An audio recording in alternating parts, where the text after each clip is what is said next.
Bawal ang maingay. Yes, bawal ang maingay sa loob ng simbahan. Kung may maririnig man kayong ingay dyan sa video ko, is galing yun sa labas. Halina't pasukin na natin ang The Church of the Annunciation, or sometimes also referred to the Basilica of the Annunciation. Ang simbahang ito ay isang Catholic Church na matatagpuan sa Nazareth sa hilagang bahagi ng Israel. May ilang confession booth ka na makikita sa loob. At kapag pumunta ka sa gitnang bahagi ng simbahan, doon mo makikita kung saan ginaganap ang misa.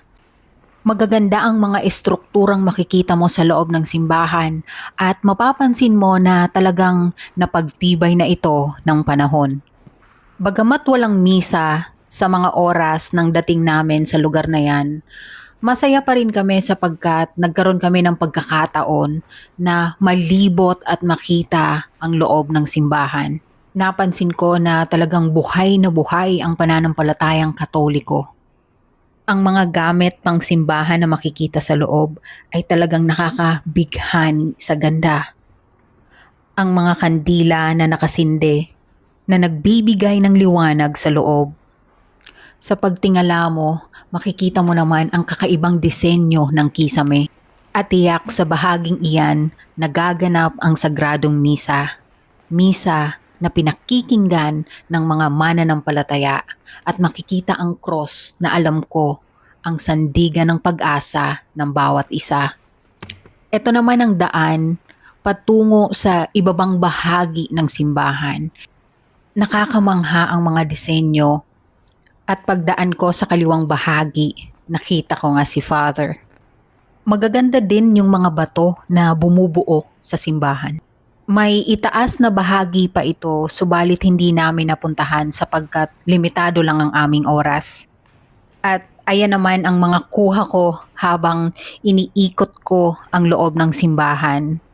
Maganda sana, kaya lang medyo nakakatakot ang naging itsura ko dyan sapagkat nakasuot ako ng itim. Ang sabi nga nung isang kasamahan namin, akala niya daw nung una, sakristan ako. O diba? Parang medyo naging horror ang atake ko sa mga video clips ko na iyan. Kasi nga dim lang yung ilaw, nakaitim pa ako at ang tahimik. Sinasabi na itong simbahan daw na ito ay isa sa mga site of the Annunciation na kung saan si Angel Gabriel ay nagpakita kay Virgin Mary at sinabing manganganak siya kay Jesus. At nabanggit din na si Pope John Paul II ay nag-celebrate ng Mass sa simbahan na yan noong taong March 25, 2000. Ayan nga ang ilang bahagi ng simbahan. Kahit papano naipakita ko kung ano ang makikita at matatagpuan sa loob ng The Church of the Annunciation or Basilica of the Annunciation.